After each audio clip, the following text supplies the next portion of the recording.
నమస్తే welcome to national round up జాతీయ వార్తాంశాలని జాతీయవాద దృక్పథంతో విశ్లేషించే చర్చా కార్యక్రమం నేషనల్ రౌండప్ 75వ ఎపిసోడ్ లైవ్ టెలికాస్ట్ గా మీ ముందుకు వచ్చింది 75 ఈ నంబర్ నిజంగా చాలా కీలకమైంది 75 సంవత్సరాల స్వతంత్ర భారత చరిత్రలో మనము వజ్రోత్సవ వేడుకలు మొన్ననే జరుపుకున్నాము 75 నుంచి 100వ సంవత్సరం వైపు అడుగులు వేస్తున్నాము దీన్ని అమృత కాలం అంటున్నాం మనం భారత ప్రభుత్వం అమృత కాల్ పేరిట ఇప్పుడు 100వ ఎపిసోడ్ 100వ సంవత్సరం వైపు అడుగులు వేస్తున్న టైంలో 2047కి భారతదేశం అభివృద్ధి చెందిన దేశంగా నిలుస్తుంది అన్న ఒక సంకల్పాన్ని పెట్టుకొని భారత ప్రభుత్వం ముందుకు వెళుతోంది ఈ నేపథ్యంలో 75th ఎపిసోడ్ని పురస్కరించుకొని జై శ్రీరామ్ అని అందులో పెట్టండి భారత్ మాతాకి జై అని కమెంట్స్ చేయండి ప్లీజ్ ఒక్కసారి భారత్ మాతాకి జై లేదా జై శ్రీరామ్ అని మీరు కమెంట్స్ రూపంలో తెలపగలరని నేను విజ్ఞప్తి చేస్తున్నాను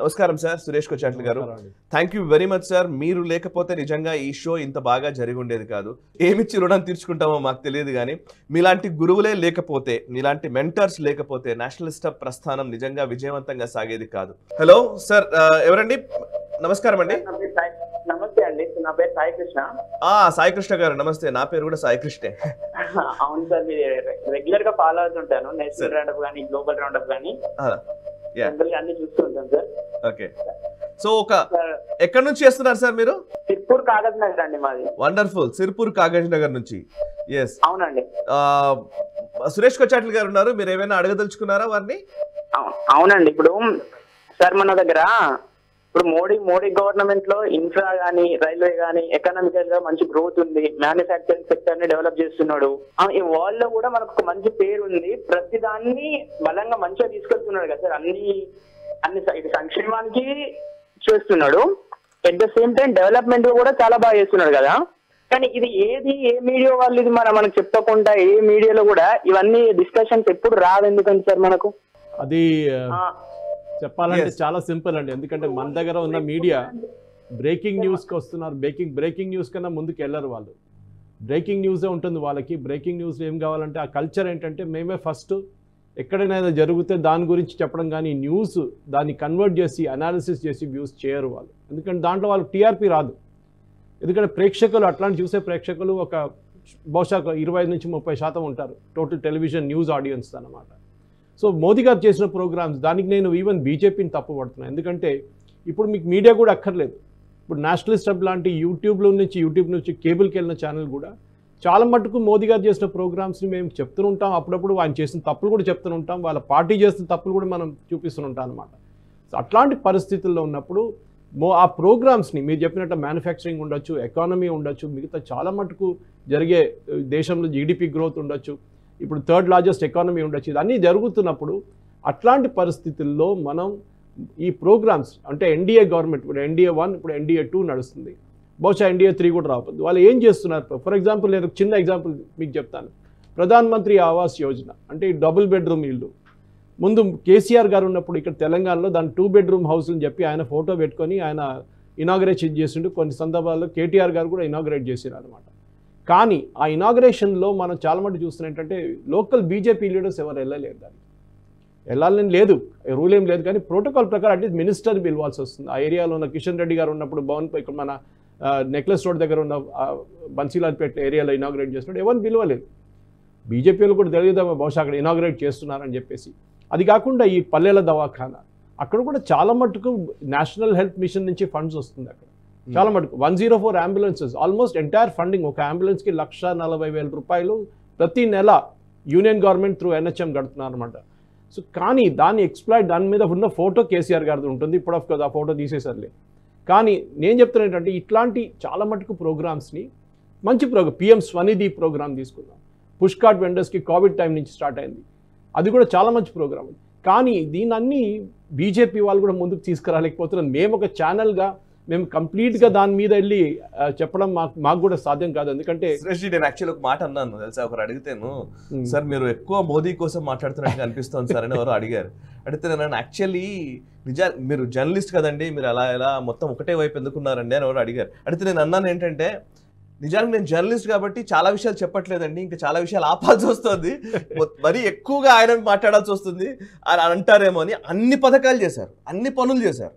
నిజానికి మోదీ గవర్నమెంట్ ఈ 9 ఏళ్లలో సాధించిన ప్రగతి నిజానికి అసలు ట్రెమెండస్ డెవలప్మెంట్, నిజానికి మామూలుగా కాదు.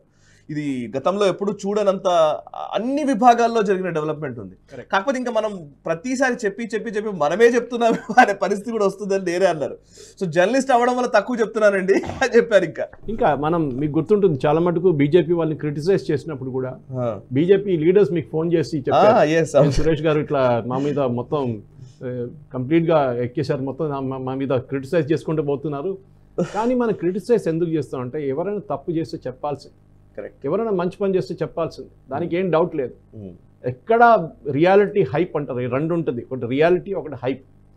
మనం చూసాం చాలా మట్టుకు బీఆర్ఎస్ గవర్నమెంట్ సెకండ్ టర్మ్లో చాలా మట్టుకు హైప్ మీద వెళ్ళిపోయింది.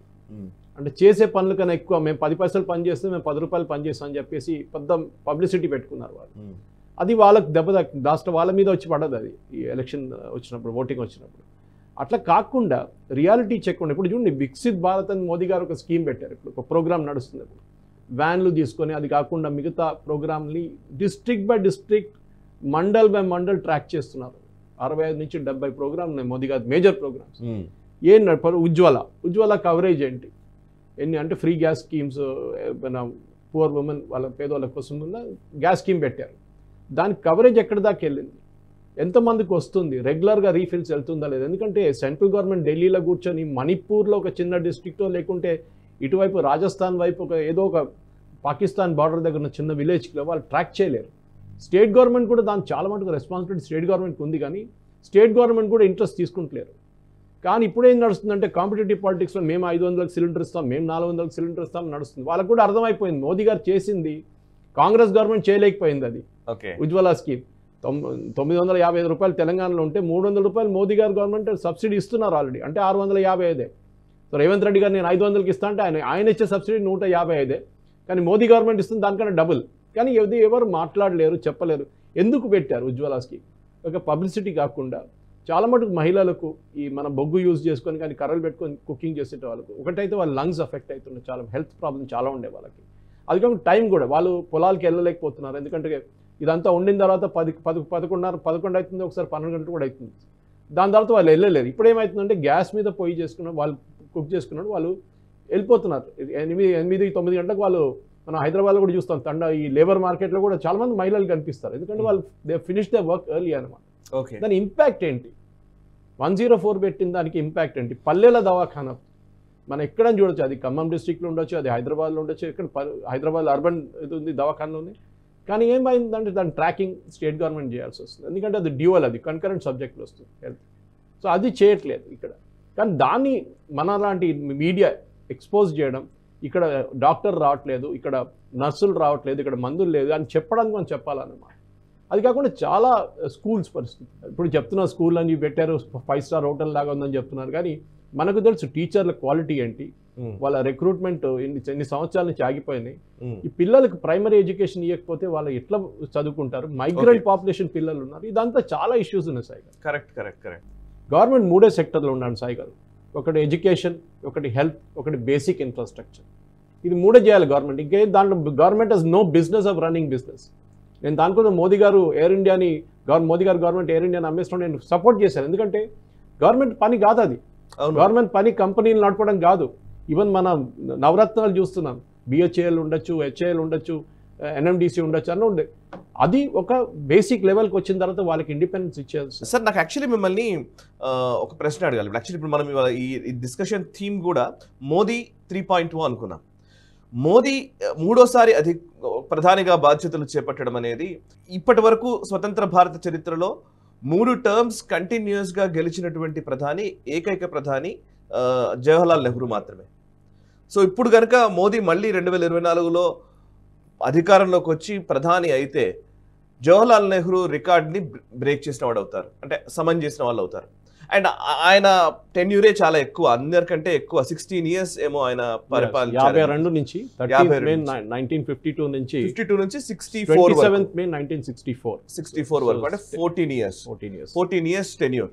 సరే మనం 50 అంటే అంతకు ముందు కూడా మనం వేసుకుంటే ఎక్కువ ఉంటుంది, బట్ గెలిచింది లెక్కేసుకుంటే మాత్రం 52 నుంచి 64 అవుతుంది. కరెక్ట్. సో 15 years అంటే ఇప్పుడు మోదీ కనుక ఈసారి మళ్ళీ అధికారంలోకి వస్తే కనుక ఆయన రికార్డ్ని బ్రేక్ చేసిన వాడు అవుతారు, అంతేనా? ఇంకొక టర్మ్. కరెక్ట్. ఎందుకంటే ఇప్పుడు మనం 52 నుంచి 64 అంటే 12 సంవత్సరాలు. సో మోదీ గారు ఆల్రెడీ 10 years ఫినిష్ చేసేసారు. 10 years ఫినిష్ చేశారు. మోదీ గారు ఫస్ట్ థర్డ్ టర్మ్ లో మోదీ గారు వచ్చిన తర్వాత అంతే 2024 లో which looks like a very good possibility. Yes. And ఇంకొకటి ఏంటంటే మొదటి నుంచి కూడా మనం అబ్జర్వ్ చేస్తే నాకు ఇప్పుడు ఈ 2024 ఎందుకు కీలకంగా అనిపిస్తోంది అని అంటే, ఈ కోalition పార్టీల యుగం వచ్చేసింది, సంకీర్ణ యుగం అనేవాడు. 90s నుంచి 2000 ఆ టైము 2005 2010 వరకు కూడా ఏదో ఒక కూటమి ఉంటే గానీ మనం ఒక సింగిల్ పార్టీ మెజారిటీ అనేది ఉండదు అనేది చాలా వరకు అందరూ అన్నారు. దాన్ని బ్రేక్ చేశారు మోదీ. సో దాన్ని బ్రేక్ చేసి సింగిల్గా ఒక్క పార్టీయే మ్యాజిక్ ఫిగర్కి పైన సీట్లను సాధించగలదు అని ప్రూవ్ చేశారు చాలా సంవత్సరాల తర్వాత. ఇట్లాంటి ఒక జంక్షర్లో అండ్ 2047 ఒక టార్గెట్గా పోతున్న సందర్భంలో ఈ 2024కి ఉన్న ప్రాధాన్యత ఏంటి అంటే ఏం చెప్తారు? Continuity of government. ఎందుకంటే ఒక గవర్నమెంట్ పాలసీ నడవాలంటే 5 సంవత్సరాల్లో మనం పాలసీలు చేంజ్ చేయలేము. మీరు చూస్తుంటే మోదీ గారు ఫస్ట్ 5 సంవత్సరాలు ఫస్ట్ టర్మ్లో ఆయన చాలా మటుకు గ్రౌండ్ సెట్ చేశారు. ముద్రా స్కీమ్ చూడండి, అది ముద్రా స్కీమ్ ఫస్ట్ ఇయర్లో లాంచ్ కాలేదు, 2014లో లాంచ్ కాలేదు. ఎందుకంటే మేలో వచ్చారు మోదీ గారు. లాంచ్ చేసేటప్పుడు 2015కి వచ్చేసింది. చాలా మటుకు స్కీమ్స్, దాని తర్వాత వచ్చిన స్కీమ్స్ కూడా 16, 17 నుంచి లాంచ్ చేశారు. దాని ఇంపాక్ట్ వచ్చింది సెకండ్ టర్మ్లో మోదీ గారు. ఇప్పుడున్న సెకండ్ టర్మ్లో ఇంపాక్ట్ వచ్చింది. సెకండ్ టర్మ్లో చాలా మటుకు అదే మోదీ గారు నేను ఒక స్టేట్మెంట్ కూడా ఇచ్చారు, నేను ఎండ్ గేమ్ ఏంటని చెప్పట్లేదు, నా end what is my final objective నేను ఇప్పుడు చెప్పట్లేదు. ఎందుకంటే చెప్తే అందరు అక్కడ వచ్చి ఆగిపోతారు, ఎస్పెషల్లీ బ్యూరోక్రాట్స్. వాళ్ళకి మీరు 100 రన్లు కొట్టాలంటే 100 రన్లు కొట్టేసి ఆగిపోతారు. మీరు 150 కొట్టచ్చని వాళ్ళు ఆలోచించారు. వాళ్ళు మాకు 100 రన్లే చెప్పారు కదా, 100 రన్లు కొట్టేసామంటారు వాళ్ళు. అది బ్యూరోక్రాటిక్ మైండ్ సెట్. మన భారతదేశంలో అన్నిటికంటే ప్రాబ్లం ఏంటంటే ఈ సోషలిస్ట్ మైండ్ సెట్ వచ్చిన తర్వాత, అది స్పెషల్లీ నెహ్రూ గారు తీసుకొచ్చిన సోషలిస్ట్ 5-year ప్లాన్ కానివ్వండి, సోవియట్ మోడల్ ఆఫ్ డెవలప్మెంట్లో సరే కొన్ని ప్లాంట్లు పెట్టారు, పెద్ద పెద్ద స్టీల్ ప్లాంట్లు పెట్టారు. కానీ ఇప్పుడు చూస్తున్నాం అదే స్టీల్ ప్లాంట్ అన్ని లాస్ట్లో నడుస్తుంది. ఎందుకంటే స్కేల్ ఆఫ్ సైజ్ అంటాం మనం. ఇప్పుడు చైనా లాంటి దేశం తీసుకోండి, చైనా లాంటి దేశం తీసుకున్నప్పుడు చైనా లాంటి దేశంలో వాళ్ళ కాస్ట్ ఆఫ్ ప్రొడక్షన్ తగ్గిస్తారు వాళ్ళు. వాళ్ళ ఫిగర్స్ మనం బిలీవ్ చేయలేము. ఇంకో డంపింగ్ అంటే వాళ్ళ గవర్నమెంట్ సబ్సిడీ ఇచ్చి భారతదేశం లాంటి దేశంలో స్టీల్ వచ్చి పడేస్తారు. దాంతో మన దేశంలోని స్టీల్ ప్రైసెస్ కూడా తగ్గుతాయి. సో అక్కడున్న నవరత్నాలు కానివ్వండి వాళ్ళకి హిట్ అయిపోతుంది వాళ్ళ బాటమ్ లైన్. సో ఈ మీరు చెప్పిన ప్రశ్నకి ఈ కంటిన్యూటీ ఆఫ్ పర్ఫార్మెన్స్ అనేది కావాలంటే 2024 ఎలక్షన్ కలిస్తేనే మోదీ గారి ఫైనల్ ట్రయంఫ్ ఉంటుంది. కరెక్ట్. 10th లార్జెస్ట్ ఎకానమీ నుంచి 5th లార్జెస్ట్ ఎకానమీకి వచ్చారు. చాలామంది అడుగుతారు దాంతో ఏమైంది, ఇంతమంది పేదోళ్ళు ఉన్నారు కదా మన దేశంలో అంటారు. పేదోళ్ళు అంటే ఏంటి, డెఫినేషన్ ఏంటి? మన దేశంలో పేదోళ్ళు ఉన్నారు, డెఫినెట్ లేదని చెప్పట్లేదు. ఎందుకు 75 సంవత్సరాల తర్వాత కూడా మన దేశంలో పేదోళ్ళు గరీబీ హఠావ్ అని చెప్పి ఇందిరాగాంధీ పెద్ద క్యాంపెయిన్ నడిపించారు. ఏమైంది గరీబీ హఠావ్? ఎందుకంటే మీరు బేసిక్ ఎంపవర్మెంట్ జరగట్లేదు మన దేశంలో. ఎందుకంటే ఆల్మోస్ట్ 70% నుంచి 80% మన దేశంలో ఉన్న దాని మీద అగ్రికల్చర్ మీద డిపెండ్ అయి ఉంటారు. అట్లాంటి పరిస్థితుల్లో మీరు అగ్రికల్చర్లో ఏం చేస్తున్నారు? నిన్న కూడా అమిత్ షా గారు ఒక స్టేట్మెంట్ ఇచ్చారు, ఆన్లైన్ పల్సెస్. మీరు అంటే ఏదైనా రైతు పల్సెస్ కల్టివేట్ చేస్తారు, తోరదాలు ఉండొచ్చు, ఉరద్దాలు ఉండొచ్చు, ఏదైనా దాలు ఉండొచ్చు. మీరు ఆన్లైన్ అప్లోడ్ చేసి మీకు సరుకు వాళ్ళు కొనుక్కోవడానికి ఒక ఫెసిలిటీ క్రియేట్ చేస్తున్నారు. ఏదో పల్లెటూరులో నాయన మసూర్కి దాల్ కల్టివేట్ చేసిన తర్వాత దాన్ని అమ్మడానికి ట్రై చేస్తే ఏదో ఒక ఏజెంట్ వచ్చేస్తాడు నన్మిట్లో. వాడు వచ్చి డబ్బులు ఇయ్యాడు అసలు. కరెక్ట్. వాడు 50 రూపాయలు కొనుక్కుంటాడు, మార్కెట్లో 150కి అమ్ముకుంటాడు. పాపం ఆయనకు వచ్చేది 50 రూపాయలే రైతుకి. కానీ దాన్ని కూడా ఎందుకంటే మనం చాలా మటుకు ఇప్పుడు కూడా రైస్ మనం వీఆర్ సెల్ఫ్ సఫిషియెంట్. కానీ పల్సెస్ ఇప్పుడు కూడా మన ఆఫ్రికన్ నేషన్స్ నుంచి మిగతా ప్లేసెస్ నుంచి కొనుక్కుంటున్నాం. అది షుగర్ సెల్ఫ్ సఫిషియెంట్ అయిపోయింది. సో అగ్రికల్చర్ లాంటి దాంట్లో మంచి రెమ్యునరేటివ్ ప్రైస్ వచ్చేటట్ల, అంటే వాళ్ళు కల్టివేట్ చేస్తున్న వాళ్ళకు వాళ్ళు ఖర్చు చేస్తున్న డబ్బుల కన్నా ఒక 20-30% వాళ్ళకి ప్రాఫిట్ వస్తే ఒక ప్రొఫెషన్గా ఉండిపోతుంది. లేకుంటే ఇప్పుడున్న జనరేషన్, నెక్స్ట్ జనరేషన్ అగ్రికల్చర్ వెళ్ళట్లేదు సాగర్, మీకు తెలుసు. వాళ్ళ పిల్లల్ని ఇంజనీరింగ్ కానివ్వండి మిగతా కోర్సులు పంపించేసి బయట పంపించేసి చదువుతున్నారు. కరెక్ట్. నెక్స్ట్ జనరేషన్ పొలాల్లో పనిచేయడానికి మీకు ఎవరు దొరకడు. కరెక్ట్. నేను కేరళ నుంచి, మీకు తెలుసు కేరళలో అక్కడ పొలాలన్నీ ఎవరు కల్టివేట్ చేయట్లేదు. ఎందుకంటే ఒక మనిషికి ఒక రోజుకి, మా అమ్మగారు కూడా మా ఇంట్లో చుట్టుపక్కల కోకోనట్ ట్రీస్కి నీళ్ళు ఇవ్వడానికి ఒకరిని పెడితే వాడు 1200 రూపాయలు ఇవ్వాల్సి వస్తుంది. 1200 rupees per day, 8 hours work అంతే. 8 గంటలు కరెక్ట్ పనిచేసి వెళ్ళిపోతాడు. అది కూడా ఎవరు? బెంగాల్ నుంచి వచ్చిన వాళ్ళు, అస్సాం నుంచి వచ్చిన వాళ్ళు ఉన్నారు. ఇది పెద్ద ప్రాబ్లం. సో మీకు పేదోళ్ళని పైకి తీసుకురావాలంటే definitely you have to create agriculture as big profession. Operation ఫ్లడ్లో మనం క్రియేట్ చేసిన మిల్క్ రెవల్యూషన్ ఆనంద్ చేసినట్లని మనం ఇక్కడ కూడా ఎంఎస్ స్వామినాథన్ గారు చేసిన గ్రీన్ రెవల్యూషన్ని మనం పైకి తీసుకురావచ్చు. Correct sir. ఒక కాలర్ ఉన్నారు హైదరాబాద్ నుంచి, జిగన్ గారు. నమస్తే అండి జిగన్ గారు, మీ అభిప్రాయం ఏంటి? మీరు ఏమైనా ప్రశ్నలు అడుగుతారా సురేష్ కొచ్చాల్ గారిని? జై శ్రీరామ్ అండి, నా పేరు గగన్ త్రిశూరి. జై శ్రీరామ్ సార్. నేను రెగ్యులర్ గా రిపబ్లిక్ టీవీ చూస్తాను. సో దాంట్లో అయోధ్య సిరీస్ మీద ఒక పెద్ద ఈవెంట్ లాగా నడుస్తుంది. So whereas in Telugu media there is know that kind of stuff. It's true, it's fact. Ayodhya issue is fact. Almost 500 years జరిగింది ఆ డిస్కషన్. సో తెలుగు మీడియాలో అలాంటిది నెక్స్ట్ జనరేషన్ కి ఇన్ఫర్మేషన్ పాస్ అవ్వాలి అంటే మీడియా ఇస్ ద బ్యారియర్ అక్కడ. సో అలాంటి series ఒకటి కండక్ట్ చేయండి సార్, ఎందుకంటే ఎక్కువ వ్యూవర్షిప్ ఉంది. అంటే నేను రెగ్యులర్ గా అమోఘ్ది, భరతవర్షాది అన్ని చూస్తాను. నేను రైట్ వింగ్ యూట్యూబ్ ఛానల్స్ ఎక్కువ ఫాలో అవుతాను. సో మీ దానికి ఎక్కువ వ్యూవర్షిప్ ఉంది కాబట్టి ఎక్కువ వెళ్తుంది బయటికి, ఇన్ఫర్మేషన్ వెళ్తుందండి. మనం ఆల్రెడీ ఆ ప్లానింగ్ అయిపోయిందండి. మనం ఆల్రెడీ ఆ ప్రయత్నం చేస్తూనే ఉన్నాము. జగన్ గారు, థ్యాంక్ యూ వెరీ మచ్ మీ అభిప్రాయం మాతో పంచుకున్నందుకు. యాక్చువల్లీ మేము ఈ వీడియోలో నేను చెప్పాలనుకున్నది ఏంటంటే, అయోధ్య రామ మందిరం నిర్మాణానికి సంబంధించి ఈ నేషనలిస్ట్ హబ్లో చేసిన వీడియోలు నాకు తెలిసి మీరు ఎక్కడా చూసి ఉండరు. అయోధ్య ఉద్యమ గాథలు అని మేము ఒక సిరీస్ ఆఫ్ ఎపిసోడ్స్ చేయడం జరిగింది గతంలో కూడా. ఎప్పుడైతే సుప్రీంకోర్టు జడ్జిమెంట్ వచ్చిన సందర్భంలో and at the same time భూమి పూజ అయోధ్యకు సంబంధించి మోదీ గారు నిర్వహించిన సందర్భంలో కావచ్చు, అండ్ వేరియస్ చాలా మందితో నేను ఇంటర్వ్యూస్ చేశాను. అండ్ చాలా విషయాలు అయోధ్య ఉద్యమ గాథలు అని అప్పటి కరసేవకుల పోరాటం దగ్గర నుంచి అనేక విషయాలు మేము చెప్పడం జరిగింది. అండ్ ఇప్పుడు కూడా మళ్ళీ ఆ ప్రయత్నం మళ్ళీ ముమ్మరం చేస్తూనే ఉన్నాము. అండ్ అయోధ్యకు సంబంధించి మీరు అన్నట్టు కరెక్ట్, యాక్చువల్లీ 500 సంవత్సరాల పోరాటం అది. అండ్ ఆ పోరాటం తర్వాత మనము ఈరోజు ఒక భవ్యమైన రామ మందిరాన్ని నిర్మించుకుంటున్న ఈ సందర్భంలో మీరు ఈవెన్ NH టీవీలో కూడా మీరు చూడవచ్చు. అన్ని ప్లేసెస్లో అక్షితలు వెళుతున్న సందర్భానికి సంబంధించి కావచ్చు, ఊరేగింపులు చేస్తున్న విషయాలు కావచ్చు, పదే పదే మేము చెప్పే ప్రయత్నం చేస్తున్నాం. ఇది ఎస్ మీరు అన్నట్టుగా మెయిన్ స్ట్రీమ్ మీడియా మాట్లాడదు, కానీ వాళ్ళ రిసోర్సెస్ ఎక్కువ, వాళ్ళకున్న బలం ఎక్కువ. మాకున్న బలం కేవలం ప్రేక్షకులు మాత్రమే. అండ్ మేము చేస్తున్న ప్రయత్నాన్ని ప్రేక్షకులు మాత్రమే ఎక్కువ మందికి తీసుకువెళ్ళాలి. సో మీ దాకా కొన్ని వీడియోలు రాకపోవచ్చు, బట్ ప్రయత్నం అయితే కొనసాగుతుంది. ఇది కంటిన్యూ అవుతూనే ఉంటుంది. జాతీయవాద జర్నలిజానికి అసలైన వేదిక నేషనలిస్ట్ హబ్ ని సబ్స్క్రైబ్ చేసుకోండి.